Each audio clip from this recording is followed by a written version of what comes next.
It seems like it's been 40 weeks since you got 40 winks. Your back pain? Unbearable. Tossing, turning, trying to find that pain-free position. And that's the moment you realize you can't spend another waking moment putting off treatment. The Joint and Spine Center is Cincinnati's leading destination for spine care, with a ton of surgical and non-surgical treatments for back pain. So when a moment has the power to change the rest of your life, go to the one place with the power to change it for the better, the Christ Hospital Health Network. This changes everything. The Pound This Podcast is brought to you by the Christ Hospital Health Network. This is the Pound This Podcast, episode 539, Long-Term Weight Loss Surgery Success with the Sleeved Dietitian, Jamie Mills. I want to lose weight, but I don't know how to get started. What should I meal prep every week? How do I get those sweet booty gains? Inspiration for your healthy lifestyle. The Pound This Podcast with Amanda Valentine.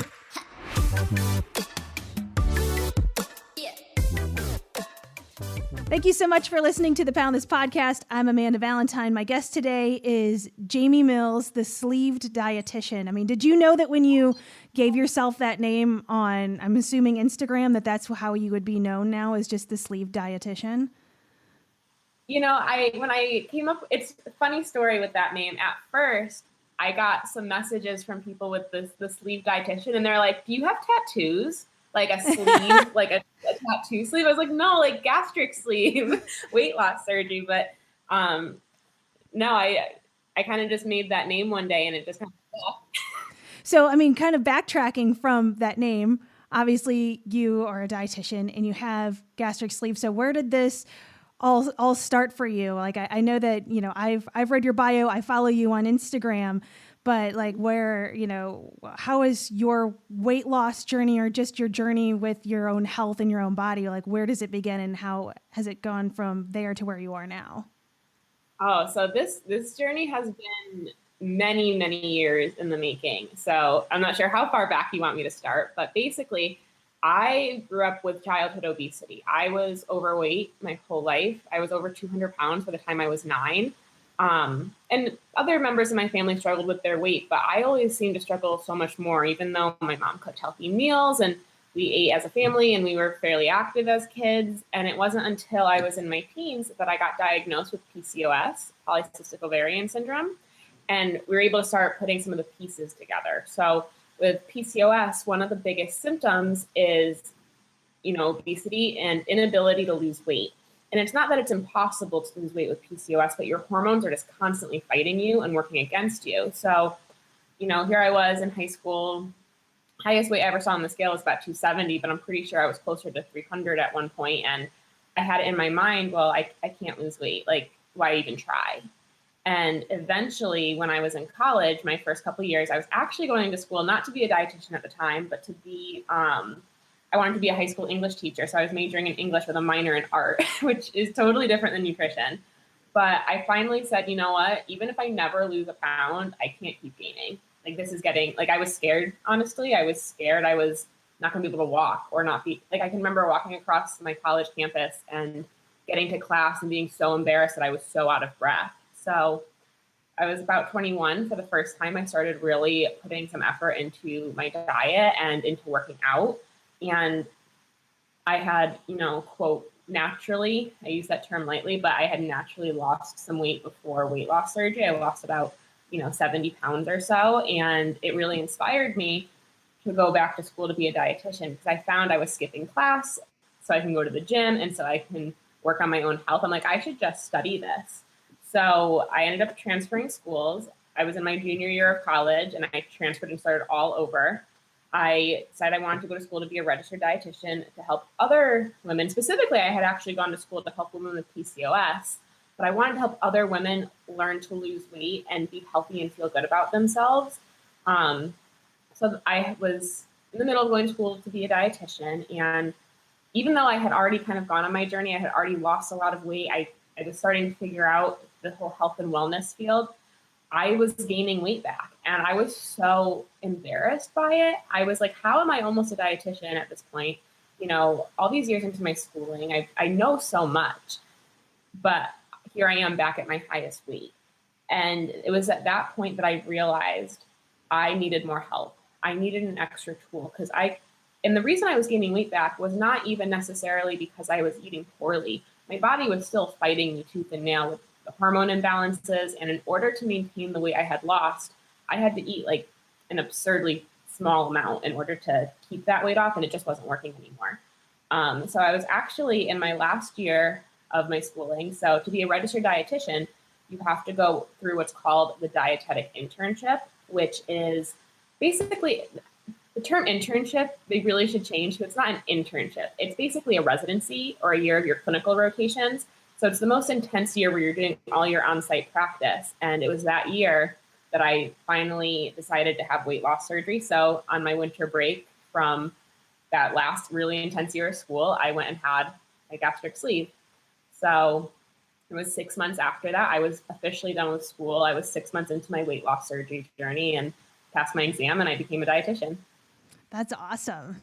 I mean, what an accomplishment that is too, of just going just from, I mean, because I relate to where I was obese my whole life. And as a child, to go from that to changing your major to making this like your life choice. I mean, that's just got to feel like incredible. Like you have to be like so proud of yourself, or at least I hope that you are. Oh yeah, there are days now, like it still hits me because finishing school to be a dietitian was a huge accomplishment. And, you know, that was really the first step for me teaching myself that I could do whatever I wanted to or could accomplish whatever goal I set.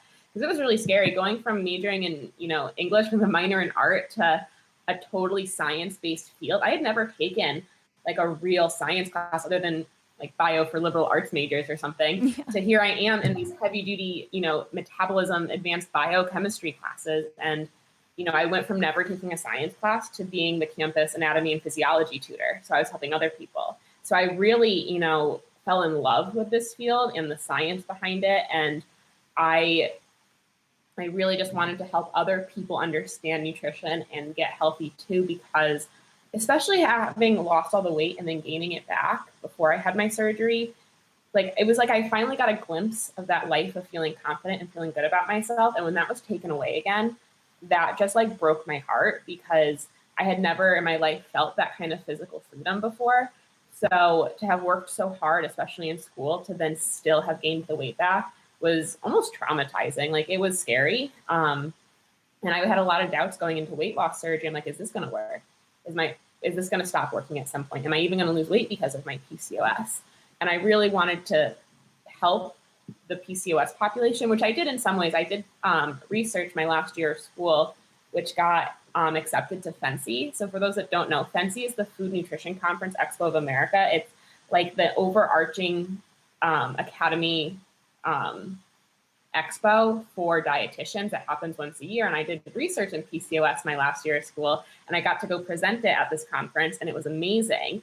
And I just always assumed I'd be working with the PCOS population, you know, but come to find out, this weight loss surgery population kind of fell into my lap. And I realized that through my own experiences with going through weight loss surgery and struggling with my weight, I could help other people who are in the same situation. So that's been really incredible, because I never thought I'd be working with the weight loss surgery population. But I'm so glad I am. And, you know, a lot of the weight loss surgery population struggles with PCOS as well. Yeah. So kind of walk me through the process of, first off, with just your own weight loss surgery, because I feel like a lot of people that are contemplating that choice, first off, you know what, let's backtrack for a second. I mean, I see this mostly on the internet, and I'm sure you have feelings that just because people are bullies on the internet where they're like, oh, that's the easy way out. Oh yeah. Which I don't agree with at all. I mean, how do you kind of combat that sort of attitude?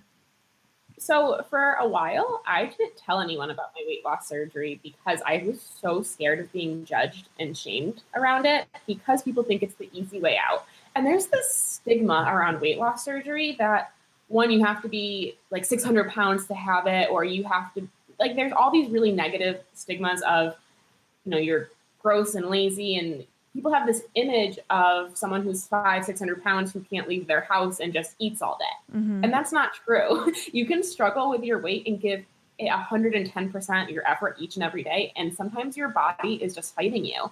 And also when you grow up with childhood morbid obesity, your body's going to be fighting you anyways from the time you're a child, because even as you lose weight, your fat cells never go away. They deplete and they get smaller, which is why we physically look smaller and lose weight. But those fat cells never disappear unless they're like surgically removed with a skin removal surgery.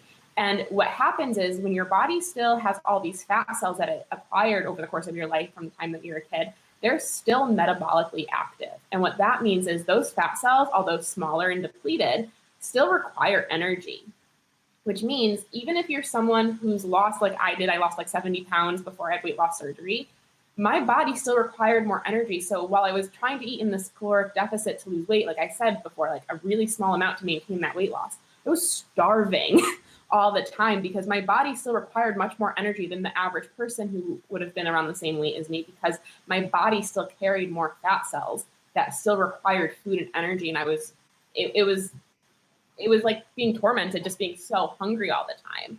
So that was the thing with weight loss surgery for me, is it was able to take away that feeling of starvation, because even though I was eating small amounts, it wasn't so taxing. But the decision to have weight loss surgery, I felt so ashamed. Like, here I am in my last year of school to be a dietitian. I'm supposed to be the expert in this field. I can't figure out how to keep this weight off. How the heck am I supposed to help someone else? And, people really are shamed around it. And the thing is, when you go through weight loss surgery, not everyone supports you. I was very lucky to have a very good support system, but not everyone understands. They're like, well, why can't you just do it on your own? Or the most insulting thing is when people ask you, well, have you tried eating well and losing weight, or and going to the gym to lose weight? Have you tried that? Like, no, that never occurred to me. Yeah, right.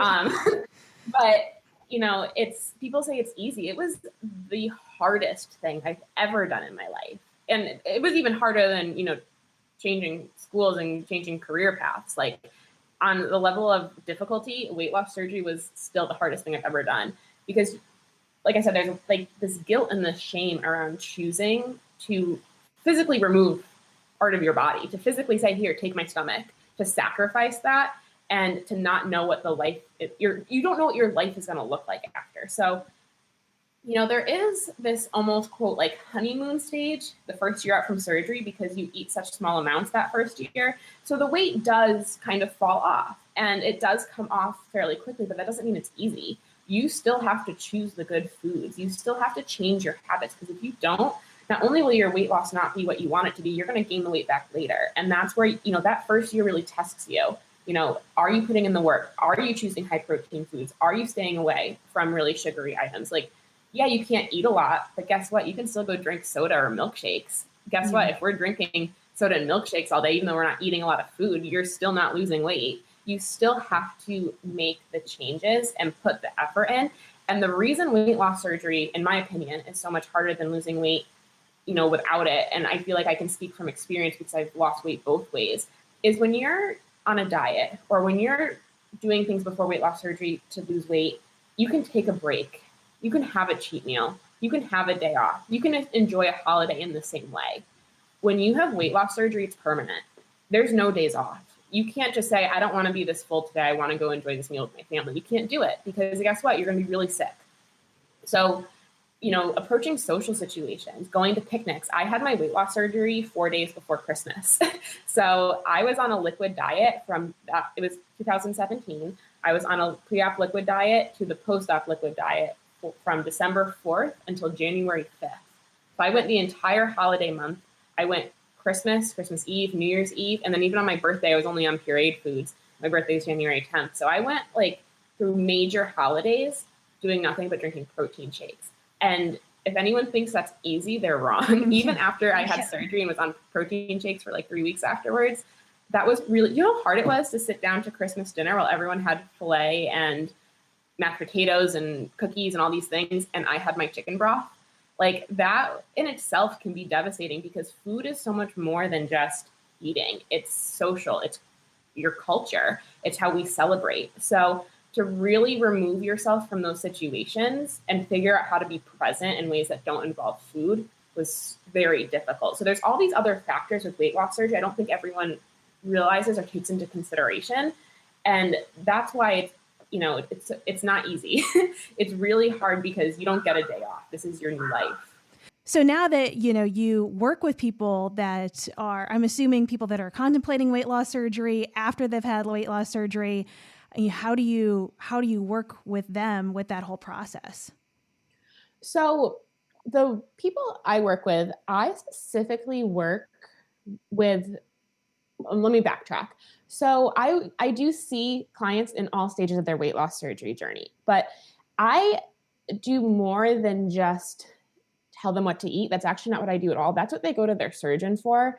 So when you're going through weight loss surgery, you're under their supervision for like medically supervised weight loss, basically, because, you have to make sure that your labs are okay and that you're meeting your minimum needs. So, they see their surgeons for that, but I tend to have people come to me later in their journeys. I do have people come to me before surgery. I do have some people that I coach, fairly newly out of surgery who do need extra support, because what I do is I have a nutrition coaching program where I work with women one-on-one after weight loss surgery. And the majority of my clients, the majority of people I see come to me usually a 1.5 to 2.5 years post-op. And the reason for that is usually by that far into your journey, you're no longer getting that one-on-one support from your surgeon or your bariatric center like you were in the first handful of months where they were supervising you pretty closely. And what happens is, and this is something that a lot of people don't talk about in the weight loss surgery community or aren't aware of, is your stomach does not stay that small forever. Our stomachs are muscles. They are meant to stretch and expand. And when that swelling goes down after that first year and you start to get, the ability to stretch your stomach again, there's this whole fear in the community of, oh my God, did I stretch my stomach? Oh my God, did I break it? And no, your stomach's meant to stretch. We don't want to overstretch it or push our limits and go back to eating really big portions. But the goal with weight loss surgery has always been to get back to a normal, healthful diet. It's not to eat 2 to 4 ounces of food every day for the rest of your life. If you did that, you would starve to death. The goal is to eventually increase your portions to when I say a normal diet, I don't mean our typical American diet where we have huge portions. I mean a normal, healthful diet filled with all sorts of foods and not just protein shakes anymore, because we really can't live that way. And what happens usually by that 2-year mark is, people are able to eat more and they're not sure how to manage that. And they're not full off of 2 to 4 ounces of just protein anymore. And they're craving other things. So they're trying so hard to restrict again, but then they end up overeating later or even binging again. And they fall into the cycle of, what do I even do anymore? Because what I did that first year isn't working the same way. And it's true. Your pouch and your new stomach doesn't work the same way after that honeymoon phase, that first year. So, and also usually by the 1.5 to 2 year mark is when it's really apparent if you've actually made the changes or not. And like I said before, it's really hard work in the beginning to put the work in, to make sure you're moving your body, make sure you're drinking your water, taking your vitamins, eating your protein first, eating, fibrous veggies, and limiting those sugar items and, high fat, high carb items. And if you haven't made those changes in the beginning, it's even more apparent a year or 2 out, because you can eat more again and you don't get that super tight restriction. So that first year, if you choose to have high processed, high fat, high carb foods instead of the lean, high protein foods, chances are you still are going to lose some weight because you can only eat a bite or two.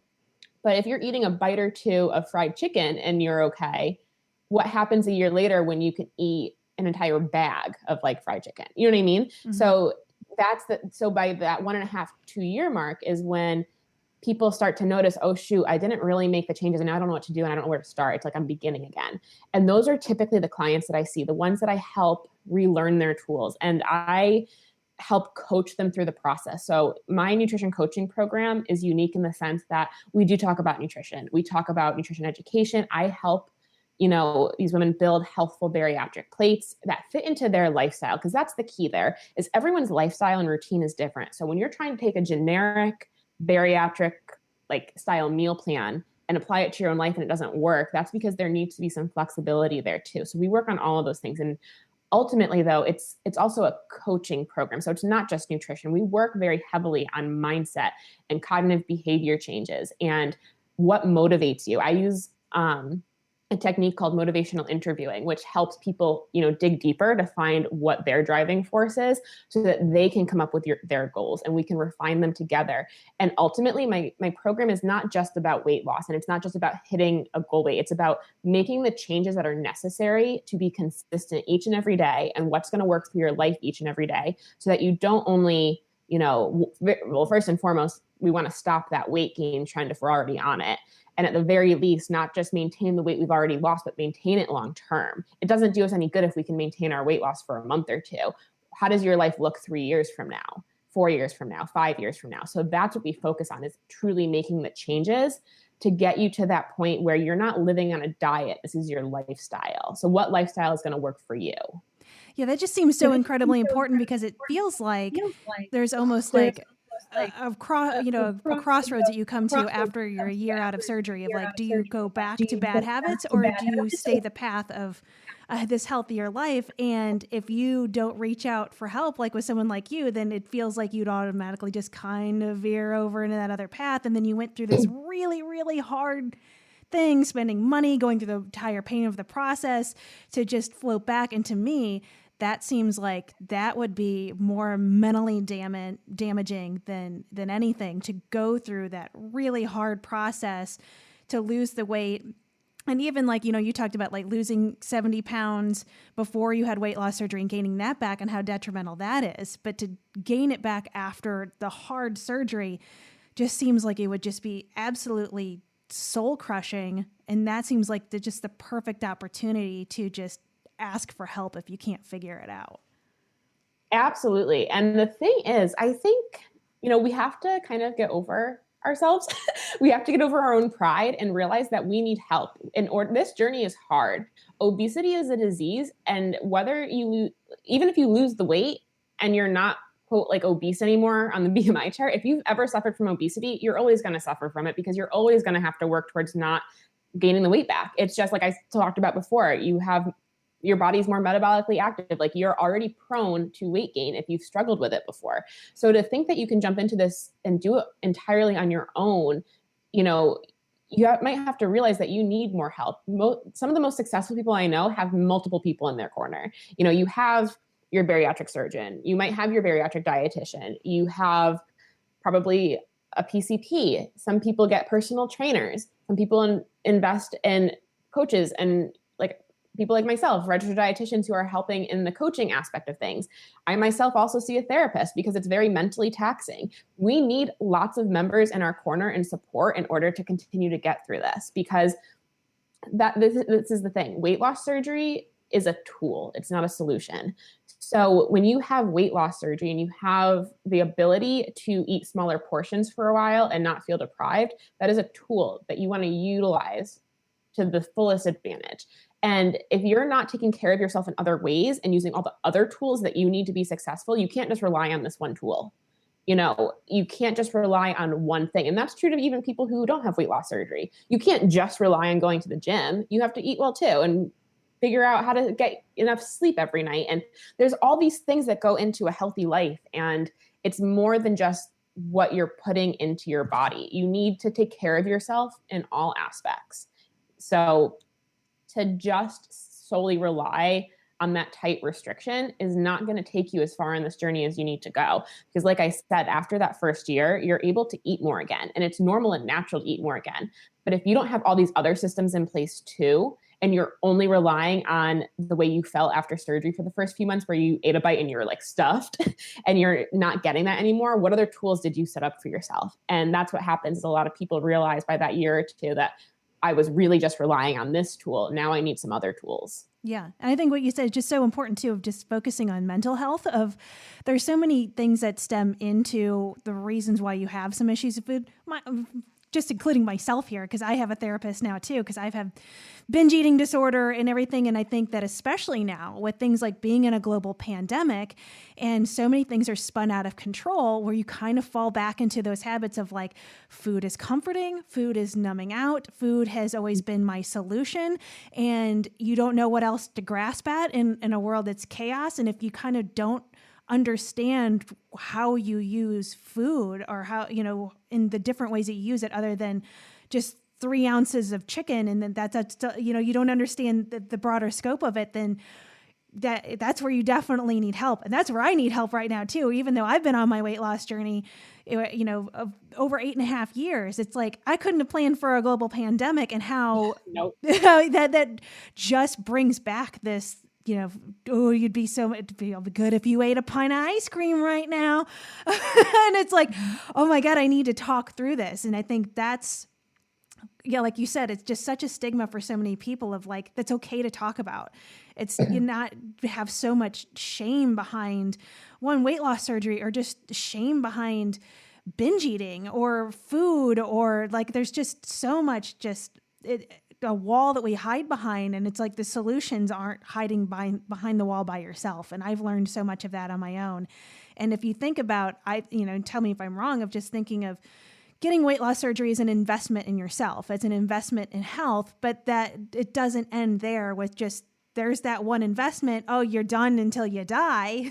You have to keep investing in yourself. If you got that far, then you got to keep the journey going. And that's where you do hire a coach or a dietitian or a trainer, or pay for the Peloton app, or whatever it is that's an investment in you, instead of, oh, I just need to be skinny and beat myself up. And that's just the end goal there.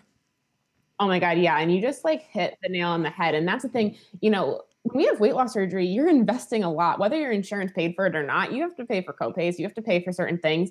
And also like the emotional and time investment. And like like I said, there's a lot on the line. Like there's a lot at stake there. And I never like to motivate people from a place of fear. I like to empower them and make them feel really strong and good about themselves. But there is a little bit of underlying fear there, when every single one of us who's had weight loss surgery pretty much knows that the possibility of gaining the weight back is there. And that's scary. And like you said, to think that you're just done and that's the end of the road. And I actually was just writing about this the other day, is there's no end point. And that's the hardest thing to realize is, you can hit goals and you can, lose weight, but it's not like, okay, I lost all the weight, I hit my goal, I don't have to work for this anymore, I'm done. Mm-hmm. It doesn't work that way. You have to work for it every single day. It really is a lifestyle. So like you said, you have to continue to invest in yourself, because otherwise that initial investment, like what was that for? It's like buying a car. You put up the money to buy a car. You still have to invest in that car to do the maintenance work. You still have to get oil changes. You still have to get tires fixed. It's the same thing with your body. You have to, if you invest in it in whichever way you choose, and if it's weight loss surgery, that's great. But like you said, eventually you might need a personal trainer. You might need a coach. You might need extra dietary support and a dietitian. You mentioned the Peloton app. I'm absolutely obsessed with my Peloton bike. Was it a lot to invest in? Yeah, but I'm worth it, because that's the thing. When you don't reinvest in yourself, you're telling yourself that you're not worth it. And that, the way I see it, if you can invest in someone, a coach, a trainer, equipment to work out on, if you can invest in those things, and it actually makes you healthier and makes you better and lets you continue to grow, can you really put a price on that? Mm-hmm. If the alternative is not invest, is it too much money to not invest in, to then gain all the weight back and be right back where you started? Because then what was the initial investment for anyways? So that's the thing. It's like, you have to find your own motivation and tell yourself that you're worth it and you deserve it. And you deserve to be the best you that you can possibly be. And what tools do you need to get there? Because again, it all goes back to those tools. What tools do you need to be successful? Because this is why we have to have a lineup of all these different tools, different people in our corner, and different systems in place to continue to be successful. Yeah. And not only that, that you said you went through this, and I've gone through this too, of losing weight and gaining it back. I've done that multiple times, and it sucks. Of also having somebody there to like, whenever you're like, I'm a piece of trash, like, what a loser I am, I can't figure this out. To have somebody that will just smack some reality into you and be like, that's not you. Why are you bullying yourself? You're being so mean. And, that's one of the reasons I started this podcast, is I feel like I did so much of that on my own. And when it's just you in your own head and you can be your own worst enemy, it can be a really dangerous place. And just to have just even a friend or a community or a support system of when you're spiraling into that dark place and you're terrorizing yourself, that somebody kind of like holds your hand and be like, you're going to be fine. If you gain some weight back, it's cool. Like it's a lesson to be learned, not that you suck and you're a failure. And I feel like there's just so much of that with all of us, that just this pass fail sort of vibe when it comes to weight loss. It's either like you're on program or you're off program, or you're losing weight or you're gaining weight. And it's just this, you got to find a good, healthy place to be in, instead of like good or bad, you suck or you're a rock star. And that's one of the reason I think so many of the women in my program are so successful, is because not only do they have me there to hold them accountable, they have me there to be their biggest cheerleader. Like, I am there to be like your hype woman, like every day. And that's where like the coaching comes in. And a lot of us need that. And we need someone to tell us like, no, you're doing amazing. I'm so proud of you. Like, do you realize what you just did? Like, that non-scale victory right there, that thing that you just accomplished is huge. And that's how, when we can build that up, that's amazing. And I had a thought and I just lost me. Oh no. That's okay. It'll come back to me. But no, like, you need someone there to help you get through those things and to be kinder to yourself. And this is where, my program, we spend a lot of time on the mindset of things. And, we do affirmations, and I make sure that we look at our limiting beliefs. What do we believe about ourselves that are not true? And how do we flip that script to believe something better and to believe in ourselves? Because if you don't believe in yourself on this journey, how far are you going to get? And that's where we need that extra source of motivation and also dedication. Motivation comes and goes. Some days, like, honestly, today I wasn't super motivated. It was hard to get out of bed today, but I did it and I got out and I got my workout in. And we're not always super motivated, but if we're dedicated to this and we have that higher level of motivation in the back of our head, like, I might not be motivated in this moment, but this is my bigger picture goal.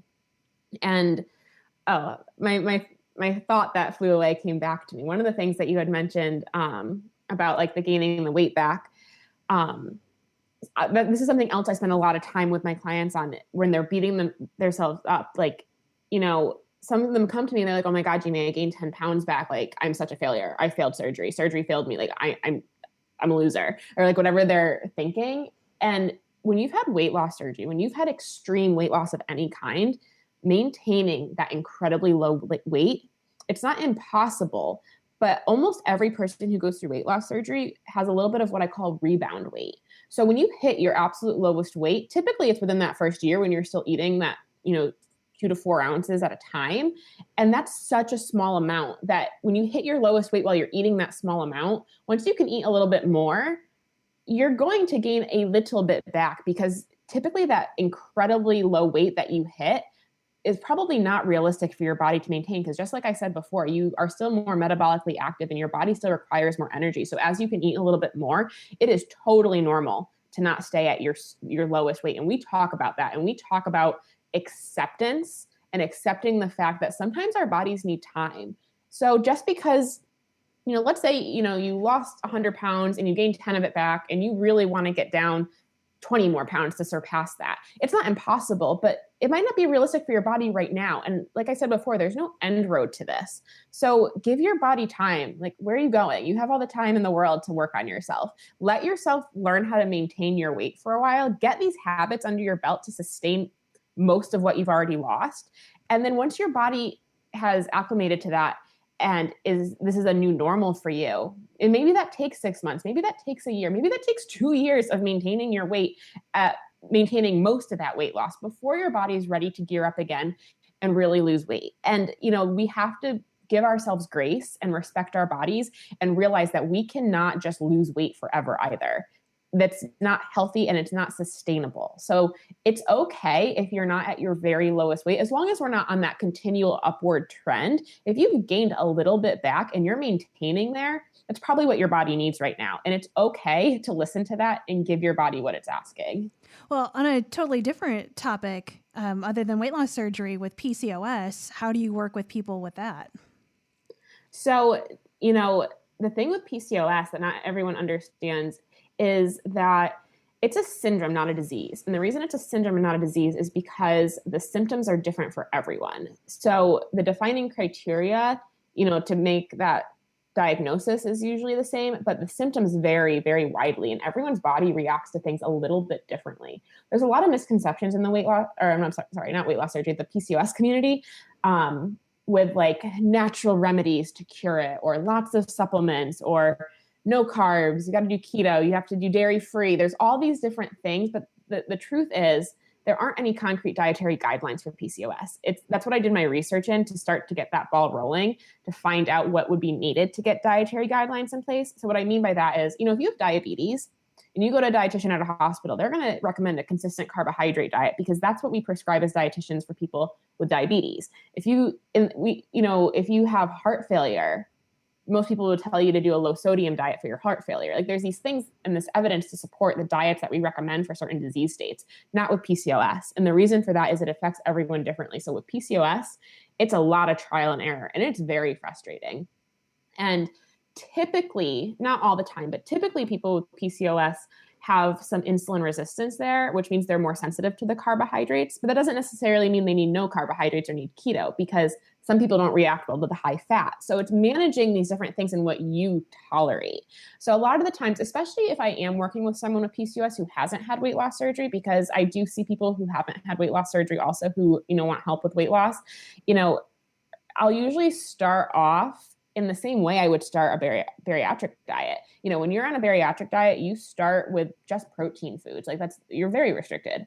You're not meant to be restricted your whole life. There should be advancement into having a normal diet again. But when I have people with PCOS, I'll start them with mostly protein, and then we'll add in some fibrous veggies. So you're high protein, lower carb, lower fat, and then we'll slowly add other things in. I don't want to call it an elimination diet. That's not really what we do, but we'll slowly add other foods into their routine to see how it affects them. So if we add in an extra, serving of carbohydrates that week, and you notice you're not losing weight or you are gaining, maybe that's too much for you to tolerate. Whereas someone else, maybe they tolerate that. And that's where it's just different for everyone. So unfortunately, with PCOS, it has to be managed differently, and it's a lot more trial and error, and we don't have all the answers.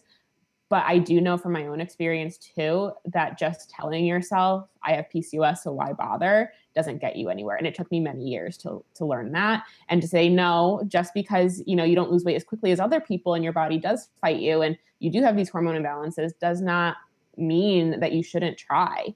Because even if you don't lose massive amounts of weight, if you can lose a little bit and feel better about yourself and feel healthier and, not be so fatigued, because that's the thing, it's a chronic illness, it affects you in different ways. A lot of women with PCOS experience things like fatigue, headaches, brain fog, not just the weight gain. So we have to take into account, again, all those aspects of your life and what's important to you, your social health, your overall wellness, your sleep cycle, your stress levels, because all of those play a role. And if we can at least get you feeling really good, even if you're not losing huge numbers of weight, but you feel better and your clothes are fitting better and you're more confident, isn't that a win too? We don't need to see these huge numbers on the scale all the time to be our healthiest selves. That's awesome. So if somebody is listening to this and they're struggling with PCOS or their weight loss surgery, what does your coaching program look like? Should they get a hold of you? And then, what can they expect from it? So if someone is interested in working with me, the best thing for them to do is to get on my email list. I have the link in my bio for my email newsletter list. And the reason for that is I always give everyone on my email list priority before I launch a program. And honestly, my email subscribers are so loyal that I've never actually publicly launched one of my nutrition coaching programs on Instagram yet. And the reason for that is anytime I open up spots for my program, I always, like I said, give priority to those on my mailing list first. And typically my spots fill up before I get to even open it up to the public. So if you want a spot in my program, the best way is to get on to my mailing list. So what I do is when I say I open up 5 spots for my program, I will send out my application, because I have an application process to just kind of feel out, where you're at and make sure that what you're looking for is aligned with what I do. If I feel that we might be a beautiful fit to work together, I'll send you a link for a 30-minute free consult. So what I do on this consult is we sit down and we, we dig deeper. I get to learn all about you. I get to hear about your goals, what you're looking for, again, to make sure that what you're looking for is something that I can provide. And I'll be honest, there are a lot of times when women come to me and the things that they're looking for is not what I do. Like when I have people come to me and they're like, Jamie, I want a meal plan. I want macros. I want calories. I want all these goals. I'm like, I'm sorry, that's not what I do. And I'm not in your best interest. And it's, it's unethical of me to take payments from people who I can't help. Mm-hmm. Or if you come to me and I can see that you're struggling really heavily with emotional eating still or eating disorder tendencies, that's something that I don't feel comfortable that I can help you with right now. I will give you a referral. And that's the thing. If I won't work with someone or I don't offer you a spot in my program, I will always refer you to another dietitian who I feel would suit you best. Because at the end of the day, it's not about just me filling my spots or, making a profit in my programs. It's about finding out how to change women's lives in ways that are meaningful. And if I can't do that, I'm not going to agree to work with you if I'm not the one who's going to get you to your goals. So even if I'm not the one to get you there, I will find you someone who will. For example, I had someone come to me who wanted help with weight loss surgery recently, but turns out she has a lot of issues with her kidneys and some renal disease going on. And I said, you know what? I fear that I'm not the right person for you right now. Let me find you someone. And I did some research and I found her someone. And now I was able to give her all these other resources. So even if I'm not the one to actually work with you one-on-one, I will always be the best resource to help you find the more educated person. But if I do find that we are a beautiful fit to work together and, you're comfortable with me and I'm confident that we can get you to where you want to be in my program, my programs are a minimum of a 3-month commitment. My programs are anywhere from 3 to 12 months. And the reason for that is to make these changes that we need to make and see in changing habits and making these sustainable lifestyle changes. You can't just do that in 1 or 2 sessions. And it would be doing my clients a disservice by only seeing them once in a while. So it's a high level of commitment where you are seeing me each and every single week for at least 3 months. And during our consults together, I recommend to you which program I think you should go with, whether it's my 3 month, 6 month, 12 months, based on your goals. So depending on where you're at, if you're someone who had weight loss surgery, didn't always make all the changes you needed, and you're 40 pounds up from your lowest, you might need a longer program than someone who's just learning to maintain their weight. And in my program, what you get out of this is you learn how to transition from a really strict post-op bariatric diet of nothing but protein, basically, which is a lot of times what they put you on, to how to transition into a more livable lifestyle. How do we get away from the heavy counting of macros and numbers? And how do we take the nutrition education I'm going to give you and apply it to your own life in your own routine and make sure you're meeting your protein, make sure you're getting enough fiber, make sure that you are limiting those sweetened items, getting you to hit your water goal, to move and to exercise and to feel your best self. So we work on all of these things, and along the way, we always work on mindset. And by doing this, the reason my program is so long to make these changes is we do these goals very slowly. So at the end of each session, we work together on getting you kind of like 1, maybe 2 small goals for that week. And when you come back to me the next week, you have me there each week for accountability. When you see me that next week, did you hit that goal? And if you didn't, why not? Like, let's figure out, was this goal too hard for you? If it was, let's make it more manageable. I had a client one time come to me. We'd been working together a handful of weeks, and she goes, oh my God, Jamie, I lost 5 pounds. I'm like, oh my God, that's great. You must feel really great. And she's like, but I don't understand. I didn't do anything. I'm like, what do you mean you didn't do anything? We did all of these goals. She's like, I don't feel like I did anything. I'm like, that's because we did this so gradually and, seamlessly. And we made these work for you and your lifestyle in such a beautiful way that it didn't feel overwhelming. And that's the goal right there. We don't even focus heavily on the scale goal. And if my clients want to, we can, but I try and get them to look away from the scale and focus on what they're doing. Because as much as we want that number on the scale to move, we can't make it move. We cannot make that number go down. What we can do is control our habits and put in the effort each and every day to be consistent. And that's ultimately what we do in my programs. That's awesome. So can you get on your mailing list on your website too, or just on Instagram? It's not on my website right now. I'm working on my website a little bit. Okay. So the best place is to go to my Instagram page and go to the link in the bio. Oh, that's awesome. Well, I know that you have to work with a client, so we have to go, but I'm so glad that you gave me your time and to talk about what you do. I think what you do is absolutely amazing. And I hope that there are people listening to this that this just clicks for them, or like, oh my God, this is exactly what I've been looking for. And I think that what you're doing it's got to feel so rewarding. Not only we talked about at the beginning of this podcast, rewarding of, everything that you've been through to become a dietitian, but to know that you can help so many other people achieve their goals. Like, I just can't even imagine a better feeling. Honestly, I have the best job in the world, and I don't even feel like it's a job. Like, my clients literally light my soul on fire. They fuel me each and every day to hold myself accountable, and they inspire me in so many ways. And I love each and every one of them so dearly, and they're part of my family. And it's absolutely incredible seeing them change. And I'm so honored that they choose me to go with them on their journeys, because each and every quote small win is a big win. And it's so amazing when they see that all come together. Oh, awesome. Well, Jamie, the Sleeved Dietitian, thank you so much, and just keep crushing it. Thank you so much for having me. This was wonderful. I'm so happy I got to be here with you today.